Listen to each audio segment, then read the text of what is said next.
وہ کہتے ہیں کہ ہمارے قریب جنگلات ہیں جہاں سے لوگ لکڑیاں کاٹ کے یعنی چوری کر لیتے ہیں، درخت کاٹ کے لے آتے ہیں اور پھر اس کا فرنیچر تیار ہوتا ہے۔ ہمیں پتہ ہے کہ یہ فرنیچر چوری کی لکڑی کا تیار شدہ ہے، تو ایسا فرنیچر وہ کہتے ہیں ہمیں سستا مل جاتا ہے اور پھر آگے ہم بیچ بھی سکتے ہیں اور گھر کے وغیرہ کے استعمال میں، آفس کے استعمال میں لے سکتے ہیں، تو اس کا کیا حکم شرع ہوگا؟ دیکھیں، جس چیز کا کوئی انسان مالک نہ ہو اسے آگے سیل نہیں کر سکتا ہے۔ چنانچہ چوری کا مال اگر کوئی چوری کر لیتا ہے، جیسے درخت چوری کی، اس کی ٹیبل تیار کر لی، تو وہ اس کا مالک نہیں ہو گیا، لہٰذا وہ آگے نہیں بیچ سکتا۔ پھر جو اس پر مطلع ہو، اگر وہ اس پر ایجاب و قبول کر بھی لے تو یہ سودا نافذ ہی نہیں ہوگا، یہ باطل ہوگا، یعنی یہ خرید و فروخت باطل ہو جائے گی۔ باطل کا مطلب یہ ہے کہ آپ کا ایجاب و قبول کے باوجود نہ لکڑی پر یا فرنیچر پر حق بنے گا، نہ ان کا آپ کے مال پر، لہٰذا یہ خرید و فروخت گویا کہ ہوگی ہی نہیں۔ شریعت اس کے وجود کو ہی تسلیم نہیں کرتی اور گناہ علیحدہ ہے، تو اس قسم کا بالکل فرنیچر نہ خریدا جائے، بلکہ کوشش یہ کرنی چاہیے کہ فوراً ایسے ادارے کہ جو اس پر گرفت کرتے ہیں ان اداروں کو اطلاع دی جائے کہ چوری کا مال فروخت کر رہا ہے، تاکہ ہمارے ملک پاکستان کی خاص طور پر جو کچھ یہ سرمایہ اس طریقے سے چوریاں کر کر کے ذاتی استعمال میں لے لیا جاتا ہے اور ملک کے خزانے کو خالی رکھا جاتا ہے، اس قسم کے چوروں کی گرفت ہو۔ ایک کہتے ہیں کہ بعض اوقات وضو میں بہت زیادہ پانی خرچ کرتے ہیں لوگ، تو اس کے بارے میں کیا حکم شرع ہوگا؟ دیکھیں، واضح حدیث موجود ہے، نبی کریم صلی اللہ علیہ وسلم نے وضو کرتے ہوئے پانی میں اسراف سے منع فرمایا، اگرچہ نہر فرات کے کنارے کوئی وضو کر رہا ہو، سرکار نے منع کیا ہے۔ تو اچھی طریقے سے وضو کا مسئلہ ہمیں سمجھنا چاہیے کہ اعضائے وضو کو 3 بار دھونا فرض ہوتا ہے، یعنی جو چہرہ ہے، ہاتھ ہیں اور پیر ہیں، ان کو 3 دفعہ دھونا فرض، اور سر کا 1 بار مسح کرنا ہوتا ہے، 1 بار دھونا فرض اور 3 بار سنت ہے، اور سر کا مسح کرنا ہوتا ہے، تو 3 بار دھونا ہوتا ہے۔ دھونے کی تعریف فقہا نے لکھی ہے کہ جس جگہ کو دھو رہے ہوں اس پر کم از کم 2 بوند پانی بہہ جائے۔ اسی لیے گزارش یہ ہے کہ جیسے آپ پانی لے لیں، اس کو اس طرح ہاتھ پہ ڈال کر 6 بوند گرا کر دیکھیں اور پھر دیکھیں کتنا پانی گر کے بہا ہے، بس اتنی تری درکار ہوتی ہے، تو 2 بوند میں گویا کہ 1 دفعہ دھلتا ہے، 4 بوند میں 2 مرتبہ اور 6 بوند میں 3 مرتبہ دھل گیا، تو اتنا بس پانی چہرے پہ درکار ہے۔ اگر آپ اتنا پانی بہا لیتے ہیں تو وہ دھل گیا۔ مثلا کسی کے بڑے ہاتھ ہیں، اس نے یوں پانی لیا اور یہ 1 دفعہ ہی ڈالا اور یہ 6 بوند پانی بہہ گیا، تو یہ 3 دفعہ دھونے میں شمار ہو جائے گا۔ یعنی پانی اتنی مرتبہ، یعنی 3 مرتبہ پانی ڈالنا لازم نہیں ہے، 6 بوند پانی بہائیں گے تو چہرہ دھل جائے گا، وہ چاہے 1 بار میں کیوں نہ ہو۔ عوام کی سہولت کے لیے بعض اوقات آسانی کے لیے اس طرح بتا دی جاتا ہے 1 دفعہ ڈالیں، 2 دفعہ ڈالیں، 3 دفعہ ڈالیں، لیکن صحیح مسئلہ جو میں آپ کی خدمت میں عرض کر رہا ہوں کہ پہلے آپ چیک کر لیں کہ 3 دفعہ یعنی 6 بوند پانی بہنے سے کتنا پانی آپ کو نظر آئے گا، اتنا چہرے پہ آپ کو بس بہانا ہے۔ اب ذرا غور کر لیجئے گا، اس کو اچھی طرح پریکٹیکل کر لیں، 6 بوند اس طرح گرا کر دیکھ لیں، اور پھر جو وضو کرنے والے حضرات ہیں وہ خود غور کر لیں کہ بیسن پہ کھڑے ہو کر یا مسجد کے وضو خانے پر بیٹھ کر کس قدر زیادہ پانی خرچ کیا جا رہا ہوتا ہے۔ وہ 6 نہیں بلکہ 6000 بوندیں خرچ کر رہے ہوتے ہیں، تو اس طرح 6 سے تھوڑا سا چلیں زیادہ ہو گیا، 10 بوند ہو گئی کہ حساب تھوڑا سا مشکل ہوا، لیکن یہ تو مطلب 600 بوندیں، 6000 بوندیں اگر بہائیں گے تو یہ تو بہت زیادہ اسراف میں داخل ہوگا، اس پر توجہ کرنے کی ضرورت ہے۔ ایک یہ بہن نے کویسچن کیا کہ ایک بچی تھی وہ فوت ہو گئی اور شادی شدہ ہی غالباً، تو ان کا کچھ جہیز کا سامان ہے، تو انہوں نے پوچھا کہ ایسا کر سکتے ہیں کہ اس کا جہیز کا سامان کسی دوسری بچی کی شادی کے لیے استعمال کر لیا جائے، یا یوں کیا جائے کہ اس سامان کو بیچ کر اور اس لڑکی مرحومہ کے لیے ایصال ثواب اور ثواب جاریہ کے لیے خرچ کر دیا جائے، کیا حکم شرع ہوگا؟ پہلی بات یاد رکھیے کہ جب کوئی بچی کو جہیز دیا جاتا ہے تو بچی اس کی مالکہ ہو جاتی ہے، بشرطے کہ اس میں صراحت یہ نہ کر دی گئی ہو کہ یہ صرف استعمال کے لیے دیا جا رہا ہے، تمہیں مالک نہیں بنایا جا رہا۔ مثال کے طور پہ کسی خاندان میں رواج ہے کہ بچی کو بہت سا زیور دیتے ہیں، لیکن وہ صرف دلہن بنانے کے لیے ہوتا ہے، سجانے کے لیے ہوتا ہے، اور صراحتاً سسرالیوں کو بھی بتا دیا جاتا ہے، انہیں بھی پتہ ہے، خاندانی کمیونٹی جب ہوتی ہے کہ بھئی 5-6 جو سیٹ ہیں سونے کے وہ تو واپس ہی لے جائیں گے، یہ صرف دکھانے کے لیے ہیں۔ اگر اس طرح ہے تو پھر تو بچی مالکہ نہیں ہوئی، کیونکہ صراحتاً وہ کہہ دیا، ورنہ عرف یہی ہے ہمارے یہاں کہ بچی کو جو کچھ دیا جاتا ہے، جو جہیز کہلاتا ہے، وہ بچی کی ملکیت ہوتا ہے۔ ہاں کچھ لڑکے کو دیا جاتا ہے، دولہا کو، تو وہ لڑکے کا ہو جاتا ہے، جہیز میں لڑکی لاتی ہے لیکن دولہا کے لیے جو بچی کے لیے وہ بچی اس کی مالکہ ہے، اور جب بچی مالکہ اس کا انتقال ہوگا تو یہ مال اس کا مال وراثت بنے گا، اور مال وراثت میں اس کے شوہر کا حق ہوگا۔ اگر فرض کر لیں کوئی اس کی اولاد ہو گئی تھی تو اس کا ہوگا، اور اولاد نہیں تھی تو شوہر کا، اس کے بعد پھر اس کے ماں باپ بھی ہیں، اگر بھائی بہن ہیں تو ان کا وراثت میں حصہ بنتا ہے۔ اس لیے اس طرح نہیں کر سکتے کہ آپ اس کے مال کو کوئی ایک شخص تصرف کرتے ہوئے کسی دوسرے کے جہیز میں دے دے یا بیچ کر اس کو صدقہ کر دے اور وارث محروم رہیں۔ اس کے لیے آپ باقاعدہ فتویٰ لے لیں کہ اس بچی کے مال میں کون کون وارث ہوگا، اور ان وارثوں کو اس مال سے کتنا کتنا حصہ ملے گا، اس طریقے سے اس مال کو تقسیم کرنا فرض ہے۔ اپنی اگر عقل لڑائی تو جو کچھ لڑا رہا ہے وہ گناہگار بھی ہوگا، اور اس نے اگر صدقہ کر بھی دیا تو اس پر اتنا ہی مال اب وارثوں کو بطور تاوان دینا لازم ہو جائے گا۔ ایک کہتی ہیں کہ ہماری والدہ کو جوڑوں کا درد ہے، اگر وہ نہاتی ہیں یا وضو کرتی ہیں تو اس سے بہت زیادہ تکلیف بڑھ جاتی ہے، تو کیا وہ تیمم کر کے نماز پڑھ سکتی ہیں؟ دیکھیں، اس میں سب سے پہلے دیکھا جاتا ہے تیمم چونکہ وضو کا خلیفہ ہے، اور خلیفہ کے طرف اس وقت جایا جائے گا جب اصل پر انسان قادر بالکل بھی نہ رہے۔ لہٰذا اگر والدہ ٹھنڈے پانی سے جوڑوں میں درد محسوس کریں لیکن نیم گرم یا گرم پانی سے نہیں کرتی تو گرم پانی سے وضو کرنا واجب ہے، جبکہ وہ میسر بھی ہو آسانی سے تو اس پر وہ واجب ہوگا۔ اسی طریقے سے اگر ٹھنڈے پانی سے وضو کر کے فوری طور پر کوئی ایسا عمل کر لیا جائے کہ جوڑوں کا درد نہ بنے، مثال کے طور پہ وضو کیا اور کوئی آگ وغیرہ جلائی ہوئی اس سے ہاتھ تاپ لیے، یا کوئی ایسی جیسے مطلب یہ پانی کی بوتل وغیرہ آتی ہے جیسے ربڑ کی، جو اکثر جب چوٹ ووٹ لگ جاتی ہے تو اس پہ پانی گرم کر کے ٹیکور کرتے ہیں، اس سے وہ اگر رکھ لیں جوڑوں کے اوپر تو پھر تکلیف نہیں ہوتی ہے، تو یہ اہتمام تکلف کرنا ضروری ہے، تیمم کی طرف نہیں آ سکتی۔ اسی طرح اگر پانی سے وضو کر کے تھوڑی دیر رضائی وغیرہ میں یا کسی کمبل میں بیٹھ جائیں اور وہ تکلیف جاتی رہے، وہ بڑھے نہیں، تو پھر یہ عمل کرنا واجب ہوگا۔ اگر ایسی کوئی بھی صورتحال سے افاقہ نہیں ہے بلکہ مطلقاً پانی اور مطلب وضو کی شکل میں ہو چاہے غسل کی تکلیف کا باعث بن رہا ہو، پھر وہ یقیناً تیمم کی طرف آ سکتی ہیں۔ اس لیے پہلے یہ ضرور جو میں نے عرض کیا یہ دیکھ لیا جائے۔ یہ کہتی ہیں کہ کوئی فجر کی نماز میں دیر سے پہنچا، امام صاحب اتحیات میں بیٹھے ہوئے تھے تو اس نے وہ جماعت جوائن کر لی، اب جب وہ فارغ ہوا ہے تو سنتیں کب پڑھے گا؟ فوراً طلوع آفتاب سے پہلے پڑھ دیں یا بعد میں؟ دیکھیں، پہلی بات تو یاد رکھیں کہ اس صورت میں یہ بالکل ٹھیک کیا کہ جماعت کے ساتھ مل گئے، لیکن حکم شرع یہ ہوتا ہے کہ اگر کوئی فجر کی نماز میں دیر سے آئے اور اس کو یقین ہے کہ میں سنت فجر علیحدہ ادا کر کے جماعت میں شامل ہو جاؤں گا چاہے اتحیات میں ہی، تو اس پہ لازم ہے کہ پہلے وہ سنت فجر ادا کرے پھر جماعت میں شامل ہو۔ لیکن جیسے آپ نے صورتحال بتائی وہ بالکل صحیح اس نے عمل کیا کہ کیونکہ ٹائم کم تھا، اگر وہ سنتوں میں مشغول ہوتا، امام سلام پھیر لیتا تو وہ صحیح شامل ہوئے۔ ابھی یاد رکھیں کہ سنت فجر جو ہیں وہ فرض سے پہلے ہی ہوں گی، اگر کوئی فرض ادا کر لیتا ہے اور سنت ادا نہیں کی تھی تو اب طلوع آفتاب تک کوئی نفل نماز اور اسی طرح یہ فجر کی سنت ادا نہیں ہو سکتی۔ اب یہ سنت کی قضا ہوتی نہیں ہے ویسے، لیکن امام محمد رحمۃ اللہ علیہ سنت فجر کی نبی کریم صلی اللہ علیہ وسلم سے کی جانب سے سختی سے تلقین کے باعث یہ کہتے ہیں کہ زوال آفتاب سے پہلے پہلے، یعنی زوال کے وقت سے پہلے پہلے ان سنن کی قضا ادا کر لی جائے، یہ بہتر ہے۔ تو لیکن امام اعظم ابو حنیفہ اور امام ابو یوسف تو اس کا نہیں کہتے ہیں، کہتے ہیں سنت نکل گئی تو نکل گئی، اس کی قضا نہیں ہے، تو بہرحال پڑھ لینا بہتر ہے۔ تو پڑھنا ہوگا طلوع آفتاب کے بعد، سورج کی پہلی کرن نکل کر اس کے بعد جو 20 منٹ ہیں یہ طلوع آفتاب کہلاتا ہے، گویا کہ سورج نکلنے کے 20 منٹ تک انتظار کر لیں، پھر اگر چاہیں تو سنت فجر کی قضا ادا کریں۔ یہ کہتے ہیں کہ بعض اوقات کسی خاتون کا جب آپریشن ہوتا ہے تو وہاں میل ڈاکٹرز بھی ہوتے ہیں اور فیمیل بھی کھڑی ہوتی ہیں، اور فرض کر لیں کہ ستر کے مقام کا کوئی آپریشن ہے، تو کیا کوئی خاتون اس طرح مطالبہ کر سکتی ہیں کہ میرا آپریشن صرف عورت کرے، فیمیل ڈاکٹر کرے، میل وہاں موجود نہ ہو؟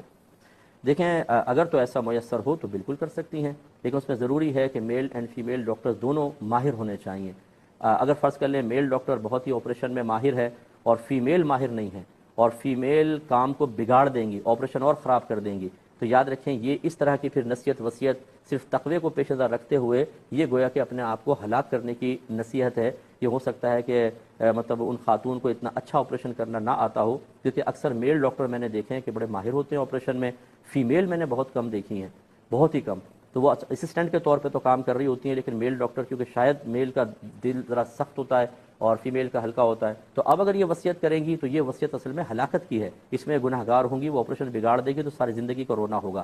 اس مقام پر، ایسے مقام پر کہ جب فیمیل ڈاکٹر میسر نہ ہو یا ہو لیکن میل ڈاکٹر زیادہ ماہر ہے اور زیادہ اس سے صحیح آپریشن کی امید ہے، تو پھر تقوی کو ایک طرف رکھ کر فتوے پر عمل کیا جاتا ہے کہ ایسے مقام پر بقدر ضرورت جتنا حصہ کھولنا اتنا حصہ غیر مرد کے سامنے کھولنا شرعاً جائز ہے۔ باہر کے ملکوں میں جتنے ڈیلیوری کے کیسز ہوتے ہیں وہاں پر میل نرسز موجود ہوتی ہیں، 2 آدمی تو کم از کم ہوتے ہی ہیں، اور یہ دیکھیں ڈیلیوری کے معاملے میں کیا کچھ نہیں ہوتا، تو اس لیے یہ مجبوری کی صورتیں ہوتی ہیں، اس میں شریعت بالکل اجازت دیتی ہے، تو اس میں فتوے پہ عمل کرنا چاہیے، تقوی پر نہیں۔ ہاں، اگر آپ یہ سمجھتی ہیں کہ جیسے کوئی بڑے خاندان کی ہے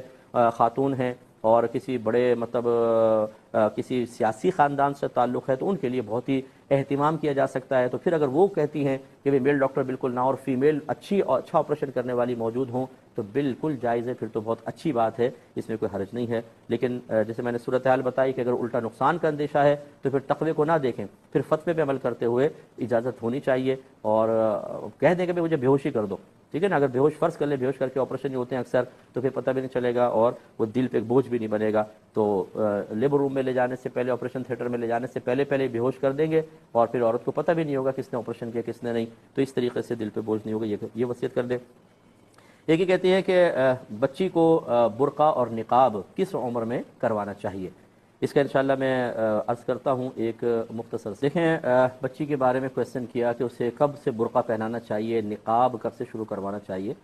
تو برقعے کا عادی تو بچی کو 6-7 سال کی عمر میں کروا دینا چاہیے، کیونکہ نبی کریم صلی اللہ علیہ وسلم نے 7 سال کی عمر میں فرمایا نماز کا حکم دو، 10 برس کا ہو جائے بچہ تو اس کو مار کر نماز پڑھواؤ، یعنی سختی کرو۔ تو یہ 6-7 سال سے ہی بستر بھی علیحدہ کر دینا چاہیے حتی الامکان، ورنہ 10ویں سال میں تو لازم ہے کہ بستر علیحدہ کریں۔ اور بچی 6-7 سال کی ایسی ہو جاتی ہے کہ اب اس کو تھوڑا سا یہ شعوری بلوغت کی طرف لانا چاہیے، جب حقیقی، تاکہ اس کو عمر کے لحاظ سے بلوغت حاصل ہو تو وہ شرعی احکام کی پہلے سے ہی پابندی کرنے کی عادی ہو چکی ہو۔ ہاں نقاب کا حکم پہلے ضروری نہیں ہے، چہرہ کھلا رہنے میں کوئی مسئلہ نہیں ہے، چھوٹی بچیاں ہوتی ہیں، لیکن جب وہ 9 برس کے قریب پہنچ جائے تو پھر چہرے کا نقاب بھی کروانے کی حتی الامکان کوشش کرنی چاہیے۔ بعض بچیاں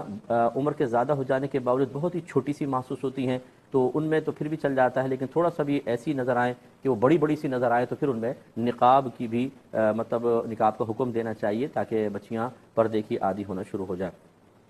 ایک بھائی نے کہا کہ بچے گھر میں بڑا جھگڑا کرتے ہیں اور شور شرابہ ہوتا ہے گھر میں، غالباً کہنے کا مطلب یہ ہے کہ کوئی تعویذ دے دیں، کوئی ایسی دعا بتا دیں کہ جھگڑے ختم ہو جائیں۔ دیکھیے میں عاملین کو سلام عرض کرتا ہوں، اور خدا نخواستہ میری کسی کے ساتھ کوئی ایسا مسئلہ نہیں ہے، لیکن یہ ضرور ہے کہ ہمارے ہاں اب ہر چیز کے وظیفے دے کر لوگوں کو ایسا عادی بنا دیا گیا ہے کہ انسان اپنی ذمہ داریوں کو بھول چکا ہے، یا تو وہ کہتا ہے کہ جادو ٹونا ہے، اور یا وہ کہتا ہے کہ جی کوئی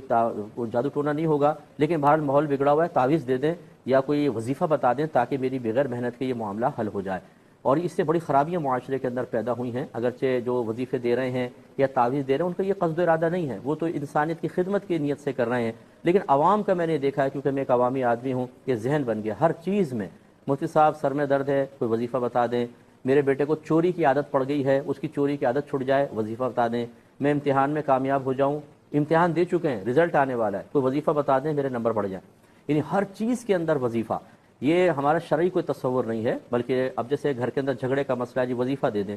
ہمارا مذہب یہ کہتا ہے کہ شروع سے ہی بچے کی تربیت کی جائے۔ ابھی حدیث پڑھی بچہ 7 برس کا ہو جائے نماز کا حکم دو، 10 برس کا ہو جائے تو مار کر نماز پڑھاؤ۔ اس میں اچھی طرح شرعی مسئلہ یاد رکھیں، اگر بچہ 10 برس کا ہو جائے اور باپ سختی نہ کرے وہ گناہ گار ہوگا۔ اس پہ میں انشاءاللہ آئندہ کلام کروں گا، یہ بھی کویشچن آیا ہوا ہے، اس پہ مزید کلام کروں گا، لیکن ہم اپنی ذمہ داریاں پوری نہیں کرتے، ہمیں نہیں پتہ ہوتا کہ بچوں کی شروع سے ہی کیسی تربیت کرنی ہے، عقائد کے اعتبار سے، اعمال کے اعتبار سے، گناہوں کی معرفت کے اعتبار سے۔ نتیجہ نکلتا ہے کہ بچے ہمارے خراب ماحول کے اندر اور ہماری تربیت کی کمزوریوں کے ساتھ ساتھ پل بڑھ کے بڑے ہوتے ہیں، پھر ہم یہ چاہتے ہیں کہ یہ مطیع ہوں، فرما بردار ہوں، نیک ہوں، پرہیزگار ہوں، گناہ کی طرف نہ جائیں، کیسے ہو سکتا ہے؟ آپ بیج نہ ڈالیں، زمین کو نرم نہ کریں، اسے پہ ہل نہ چلائیں اور امید لگا کر بیٹھ جائیں کہ انشاءاللہ فصل نکلے گی اور میں اس کو بیچ کر مالدار ہو جاؤں گا، کیسے نکلے گی؟ تمہید ہو نہیں، انتہا تک کیسے پہنچ جائیں گے؟ تو برا نہ مانے، مطلب پہلے اس جھگڑے کے اسباب دیکھیے کہ آپ نے کتنی تربیت کی تھی بچوں کی، کتنا خود ماں باپ جب گھر میں جھگڑے کر رہے ہوں، ماں بہن کی گالیاں بک رہے ہوں، میاں بیوی ایک دوسرے کو ٹونٹنگ کر رہے ہوں، فائٹ چل رہی ہو، اور پھر ہم چاہیں کہ بچے جھگڑا نہ کریں، خود ہم پریکٹیکل کر کے بعض اوقات دکھاتے ہیں اور بچے ہمارے بالکل معصوم بن کے رہیں، تو یہ خود ماں باپ بعض اوقات بچوں کے لیے ایک غلط قسم کے رول ماڈل بن رہے ہوتے ہیں۔ تو یہ تمام چیزوں پہ آپ غور کریں گے تو نتیجہ نکلے گا کہ تربیت میں کمی تھی، اس کو ختم کریں۔ باقی وظیفے قرآن پڑھیں، بہترین قرآن سے بڑھ کر کوئی وظیفہ کیسے ہو سکتا ہے؟ گھر میں نماز پڑھیں، پرہیزگاری۔ اب یہ بھی ایک مسئلہ ہے، اگر میں کسی کو کہتا ہوں نا کہ آپ ایسے کریں، نمازیں پڑھیں، قرآن پڑھیے، گناہ سے بچیے، تو وہ کہتے ہیں یہ مفتی صاحب کہاں چلے گئے؟ وظیفہ دیں ہمیں، وظیفہ بتائیں کیا ہم پڑھ سکتے ہیں فجر کے بعد، ظہر کے بعد، یعنی اپنی ان کوتاہیوں کی طرف بھی نہیں آتے، ہمیں نماز کا نہ کہو، اس پابندی کا نہ کہو، فجر کون اٹھ کے پڑھے، قرآن پاک کی تلاوت سالہ سال سے گھر میں نہیں ہوئی ہے، گناہ کثرت سے کر رہے ہیں، وظیفہ ایسا دے دیں کہ ہماری ان تمام تر روحانی کمیوں اور کوتاہیوں کے باوجود اس وظیفے کو پڑھتے ہی فرشتے آ جائیں گھر کے اندر کہ جی بتائیے کیا حکم ہے، آپ نے وظیفہ پڑھ لیا، کیا کام کرنا ہے بتائیے۔ عجیب و غریب ہماری صورتحال ہے۔ تو یہ گھر میں قرآن پڑھیں ترجمہ تفسیر کے ساتھ، اور گناہوں سے بچیں، نماز کی پابندی رکھیں، سب کچھ صحیح ہو جائے گا انشاءاللہ۔ ایک یہ انہوں نے فرمایا کہ کوئی کسی کے سامنے جھوٹ اس طرح بولتا ہے کہ اس کو نقصان نہیں پہنچتا، مثلا اپنی شیخی بھگا رہا ہے، اور فرض کر لے کہ سامنے والے کو پتہ چل گیا یا نہیں پتہ چلا، اب یہ سوچتا ہے کہ چلو میں اس کو بتا دیتا ہوں یار میں نے جھوٹ بولا تھا تاکہ بعد میں پتہ چلے تو میرا اعتماد، اس کا اعتماد خراب نہ ہو، بحال رہے۔ دیکھیں مسئلہ یہ ہے کہ پہلی بات تو یہ جھوٹ اس طریقے سے بولنا، شریعت نے جھوٹ کو منع کیا ہے۔ اس کی اکثر علت یہ ہوتی ہے کہ چونکہ اس میں دھوکہ ہوتا ہے، فراڈ ہوتا ہے، سامنے والے کو نقصان ہوتا ہے، لیکن صرف نقصان جھوٹ کے حرام ہونے کی علت نہیں ہے۔ اگر آپ نقصان نہیں بھی پہنچا رہے، جھوٹ بول رہے ہیں، تو اس میں بھی دھوکے اور فراڈ کا پہلو تو ہے ہی ہے، تو اس لیے گناہگار ہوں گے۔ اس لیے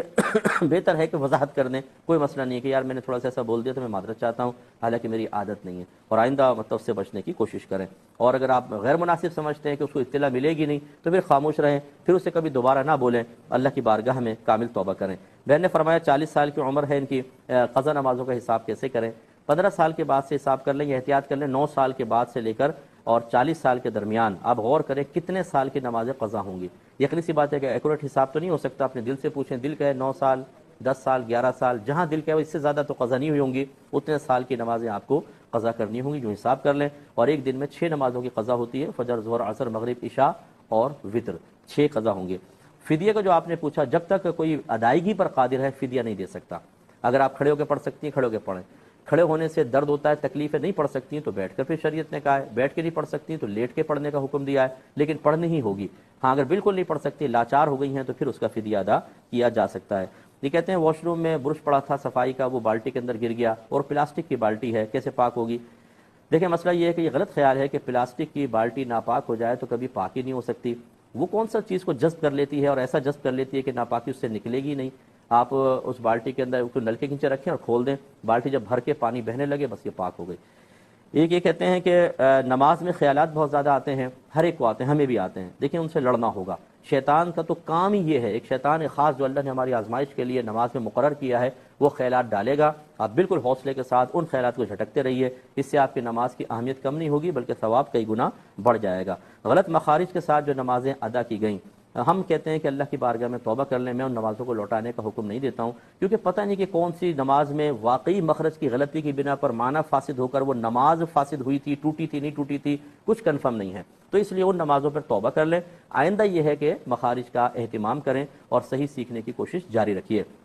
کہ بہت سے علماء نے مخارج سیکھنے کو بہت ہی لازم قرار دیا ہے، اگرچہ اس میں بھی مطلب یہ کہ عموم بلوہ بہت زیادہ ہے کہ لوگوں کے مخارج ٹھیک نہیں ہیں، گاؤں کے گاؤں لے لیں، بلکہ جتنے مفتیان کرام فتوی دے رہے ہیں اگر وہ اپنے بڑوں کو دیکھیں گے تو ان کے ماں باپ بھی بیچارے مخارج نہیں جانتے ہوں گے، اکثر ایسے ہی ہوتا ہے۔ جو علمی خاندان ہے اس کی بات نہیں کر رہا ہوں، اگر آپ اپنے ماں باپ کو دیکھیں ان کو نہیں آتا، ماموں، چچا، تایا، پھپھا سب کو دیکھیں کسی کو مخارج نہیں آتے، لیکن اکثر ہم ان کے خلاف فتویٰ نہیں دیتے ہیں، فتویٰ پبلک کے اندر یہ دیتے ہیں کہ جی مطلب پبلک کو دے دیتے ہیں، ان کو نہیں کہتے کہ آپ مخارج سیکھیے، اگر نہیں سیکھیں گے تو آپ کی نمازیں نہیں ہوں گی۔ یہ اکثر مطلب میں نے دیکھا ہے کہ ہمارے یہاں ایسے ہی ہوتا ہے۔ تو خلاصہ کلام یہ ہے کہ مخارج ضرور سیکھیں، تجوید سیکھیں، لیکن اگر اس میں کوئی شخص بیچارہ نہیں سیکھ پایا تو اس کو ڈسہارٹ نہ کریں کہ تمہاری تو نمازیں نہیں ہو رہی، برباد ہو گئیں۔ ہر چیز کے اندر فقہا کے مختلف اقوال موجود ہیں، اور یہ دور ایسا چل رہا ہے کہ اس میں بہت سے لوگوں کو نرم فتویٰ دینا ہی بہت اچھا ہوتا ہے۔ وہ لوگ تو پہلی دین سے دور ہیں، اس طرح کی چھوٹی چھوٹی چیزوں پر سخت فتاویٰ دے کر، ہم تو فتویٰ دے کر یعنی بعض کو فتویٰ دے کے پیچھے ہٹ جاتے ہیں، اس کے بعد اس کی کیفیت کیا ہوتی ہے،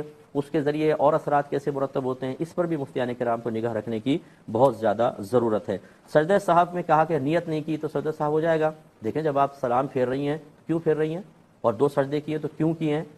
دل میں ارادہ ہے کہ سجدہ صاف کر رہے ہیں تو یہ تو گویا کہ نیت کے بعد ہی ہو سکتا ہے، تو اس میں خود بخود نیت ہوتی ہے، کوئی دل میں تکلفاً حاضر کرنے کی ضرورت نہیں ہے، تو یہ بالکل نیت کے ساتھ ہوں گے۔ ایک انہوں نے پوچھا کہ کئی واجبات ترک ہو جائیں تو کیا ایک ہی سجدہ صاحب کافی ہے؟ تو بالکل مطلب آپ کو ان واجبات کو یاد کرنا بھی کوئی ضروری نہیں ہے، بس جتنے واجب ترک ہوئے ایک سجدہ صاحب کریں گے سب کے لیے تدارک ہو جائے گا۔ ایک انہوں نے کہا کہ کوئی حالت روزہ میں تھا اور اچانک وہ ہچکی سی آئی تو حلق تک کچھ تری محسوس ہوئی لیکن باہر نہیں آئی، پھر اندر چلی گئی، تو اس سے روزے میں فرق پڑے گا؟ تو اس سے کوئی فرق نہیں پڑے گا، چاہے حلق میں آپ کو تھوڑا بہت ذائقہ بھی محسوس ہو، اس سے کوئی فرق نہیں پڑتا ہے۔ ایک وہ کویشچن لے لیتا ہوں تھوڑا سے قلیل وقت کے لیے کہ اگر بچہ 10 برس کا ہو جائے تو اگر اس کو نماز یا روزے کی تلقین کرنے میں سختی نہ کی جائے تو کیا باپ یا ماں گناہ گار ہوں گے کہ نہیں ہوں گے؟ یہ کویشچن تھا، تو بالکل ہوں گے۔ یہ اچھی طرح یاد رکھیں، اس لیے میں عرض کرتا ہوں کہ علم سیکھیے، بہت ضروری ہے۔ بچہ 10 برس کا ہو جائے تو سختی کرنی چاہیے کہ آپ نماز پڑھیں، اگر بچہ نہ پڑھے تو اس کو تھوڑا سا ڈانٹ ٹپٹ کا ماحول بھی بنائیں، اگرچہ مسلسل پیچھے رکھنا مناسب نہیں، لیکن حکمت کے ساتھ اچھے انداز سے سختی کرنا ضروری ہے۔ اور اعلیٰ حضرت نے بھی لکھا ہے کہ اگر باپ مطلب بچہ 10 برس کا ہو جائے اور اس کو نماز میں سختی نہ کرے بلکہ روزے کو بھی شامل کیا ہے تو وہ گناہ گار ہوگا۔ تو کتنے لوگ ایسے ہیں کہ جو اب 10 برس کا بچہ ہوتا ہے، کہتے ہیں ابھی تو بہت چھوٹا سا ہے، ابھی تو بالغ بھی نہیں ہوا، پھر بعد میں دیکھیں گے، تو پھر وہ 12ویں سال میں، 13ویں، 14ویں، 15ویں سال میں جا کے نمازیں سٹارٹ کر رہا ہے، مسلسل گناہ ہوگا۔ اس پر اچھی طریقے سے ہمیں توجہ کرنی چاہیے۔ ایک یہ بھائی نے کویسچن کیا تھا کہ پان سگریٹ وغیرہ جو ہے اس کا کاروبار کرنے کی کیا شرعی حیثیت ہے؟ دیکھیں، جو چیز مطلقاً نقصان کا باعث ہے، اس میں فائدے کا کوئی بھی پہلو نہ ہو، تو ایسی چیز کا تو خریدنا، بیچنا، اس کا استعمال کرنا ناجائز ہوتا ہے۔ اور جس میں کچھ پازیٹیو پہلو بھی ہو سکتے ہیں، نیگیٹو پہلو بھی ہو سکتے ہیں، تو اس کی سیل جائز ہوتی ہے۔ اب یہ استعمال کرنے والے پر ہوتا ہے، اگر اس کو نیگیٹو یوز کرے گا تو وہ قابل گرفت ہے، بیچنے والا بری ذمہ ہوتا ہے۔ چنانچہ سگریٹ کا مسئلہ بھی یہ ہے، پہلے سگریٹ کا مسئلہ لے لیتے ہیں، اکثر اس کا یوز نیگیٹو ہی ہوتا ہے، نقصان ہوتا ہے، عادت پڑ جاتی ہے، دھواں اندر جاتا ہے، سب تباہ کرتا ہے اور کینسر وغیرہ کا باعث بنتا ہے، اس لیے اس سے اجتناب کریں، بہت بہتر ہے۔ اگرچہ کئی ڈاکٹرز جو ہیں، جو ماہر نفسیات ہوتے ہیں، وہ ٹینشن کو، اسٹریس کو دور کرنے کے لیے بعض اوقات خود اسموکنگ کی اجازت دیتے ہیں۔ ایک آدھ سگریٹ پی لیں تو اس سے ذرا، جب آدمی یوں پیتا ہے اور دھواں نکال رہا ہوتا ہے تو اصل میں ذہن کو مشغول کرنا ہے۔ جب ایک ہی چیز مصیبت کے معاملے پر ذہن ٹک جاتا ہے تو مسلسل پھر دباؤ پڑتا ہے اور وہ نقصان کا باعث ہوتا ہے۔ توجہ ہٹانی ہوتی ہے وہ اس طرح۔ ہم اس میں یہ کہتے ہیں آپ قرآن کی تلاوت کریں، آپ نماز پڑھیں، اچھے لوگوں کی صحبت میں اچھی اسپیچز سنیں اصلاحی، تو آپ کا ذہن ہٹ جائے گا، نورانیت حاصل ہوگی۔ لیکن بہرحال جو ماہر نفسیات ہوتے ہیں، جو دین کے اتنے قریب نہیں ہوتے، پھر وہ اسی قسم کی چیزوں کا مشورہ دیتے ہیں۔ تو خلاصہ کلام یہ ہے کہ سگریٹ کا استعمال، اور بعض اوقات ڈاکٹر گیسز کے لیے بھی دیتے ہیں کہ گیس کسی کی پرابلم ہوتی ہے تو کہتے ہیں سگریٹ پی لیں، تو بقدر ضرورت ڈاکٹر کے مشورے سے اگر کوئی استعمال کر رہا ہے اس کی اجازت ہوگی، ورنہ اس کا اکثر استعمال چونکہ نیگیٹو بھی ہوتا ہے، بیکار فضول ہے، تو اجتناب کا حکم ہوگا۔ پان کا مسئلہ یہ ہوتا ہے کہ پان میں اگر اس کو چھالیا گندی قسم کی کھائی، کثرت سے کھائی، تمباکو والا استعمال کیا اور اس کے مضر اثرات ہیں، تو پھر اس طرح کا استعمال منع ہوگا۔ ورنہ پان اکابرین سے بھی ہمارے ثابت ہے کہ انہوں نے کھایا ہے خوشبو والا پان، ہلکا سا تمباکو جو خوشبو والا ہے، جو نشہ بھی نہ لائے، یعنی ذہن بوجھل نہ ہو، خرابی اس کے کوئی برا اثر بھی نہ ہو، یہ اکابرین سے ثابت ہے۔ تو اس لیے پان کو مطلقاً منع نہیں کیا جا سکتا، پان بیچنا خریدنا صحیح ہے، اس کا استعمال کرنا جو ہے وہ اگر آپ زیادہ غلط طریقے سے کریں گے، یعنی کثرت سے کھایا وغیرہ، تو یہ پھر ممنوع ہو سکتا ہے، ورنہ جائز ہے۔ باقی یہ کہ اور یہ جیسے مطلب اب نام لے لیتا ہوں کمپنیوں کے، وہ مختلف قسم کے گٹکے پٹکے چلتے ہیں، یہ تو انتہائی مضر صحت ہیں، ان سے بچنا چاہیے، ان کی خرید و فروخت بالکل ناجائز ہے۔ اب چونکہ پروگرام کے وقت تقریباً ختم ہو چکا ہے تو اپنے میزبان کو اجازت مرحمت فرمائیں اور